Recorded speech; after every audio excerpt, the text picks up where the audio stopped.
प्रभात, मेरा नाम इनाया सैयद है और मैं रुक्मणी देवी जयपुरिया पब्लिक स्कूल की 10वीं बा की छात्रा हूँ और आज मैं आप सबके समक्ष हिंदी की एक कहानी प्रस्तुत करने जा रही हूँ जिसका नाम है आत्मकथ्य। और ये आत्मकथ्य जयशंकर प्रसाद द्वारा लिखी गई है, जो कि उन्होंने अपनी जीवन में बीती हुई कहानी पर ही लिखी है, जिसमें उन्होंने यह दर्शाया है कि जब उनके दोस्त उनको अपनी आत्मकथा लिखने के लिए मजबूर करते हैं तो वो कैसे अपने दोस्तों को आत्मकथा लिखने के लिए मना करते हैं और उनके कारण इस कहानी में उन्होंने लिखे हैं। तो चलिए बिना देरी करे शुरू करते हैं।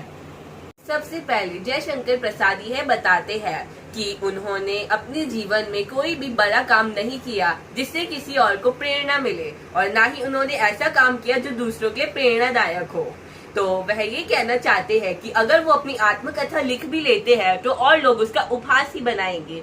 और वह ये भी कहते हैं कि जैसे कोई भी बड़ा इंसान अपनी आत्मकथा लिखता है तो फिर ज्यादातर लोग उसका उपहास ही उड़ाते हैं, उसका मजाक ही बनाते हैं, और वह नहीं चाहता कि उसके जीवन में जो चीजें बीती है या जो चीज उसने सहन की है कोई और उसको सुनकर उसका मजाक बनाए। उसके निजी जीवन में जो उसके साथ हुआ है या उसने जो अपने दोस्तों के साथ किया या उसने जो अपनी प्रेमिका के साथ किया, कोई उसका मजाक बनाए।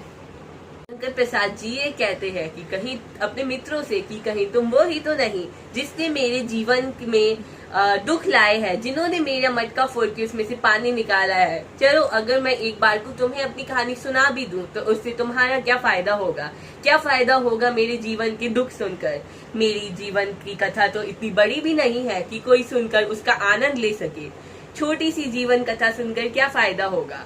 चलो मैं तुम्हें अपनी प्रियतमा की कहानी भी सुना दूं। वो हंसते हुए पल जब मैं और मेरी प्रियतमा एक साथ बैठ के हंसा करते थे और मधुर मधुर बातें किया करते थे, उसकी सुंदरता में मैं मग्न हो जाता था। परंतु हम पास आते आते ही दूर चले गए। एक दिन मेरी प्रियतमा मुझसे इतनी दूर चली गई कि अब उन बातों को याद करने का मन भी नहीं करता। अगर उन बातों को याद करता हूँ तो ऐसे ही रोना आ जाता है। क्या फायदा उन दुखों को फिर से लाकर? क्या फायदा उन खुशी की बातों को याद करके जो बाद में दुख पहुंचाए? अब उन बातों को भूल गया हूँ तो भूलना ही अच्छा। तो इससे अच्छा मैं किसी को अपनी जीवन कथा सुनाऊं ही ना। कहीं अपने मित्रों से वो पूछता है कि कहीं तुम ही तो वो नहीं जिसने चादर को मेरी फाड़ कर उसकी सीवन निकाल कर मेरे अंदर तक झांक रहे हो। जयशंकर प्रसाद जी इतना ही कहते हैं कि मेरी व्यथा अभी ऐसी नहीं है कि मैं किसी को अपनी कहानी सुना सकूं। अभी मेरे अंदर उतनी हिम्मत नहीं है कि मैं किसी को बता सकूं मेरे साथ क्या हुआ है। अभी मेरी भलाई चुप रहने में ही है, और वैसे भी किसी का फायदा है नहीं इसे सुनने में, तो शायद चुप रहने में ही भलाई है। धन्यवाद। आपका दिन शुभ मंगल हो।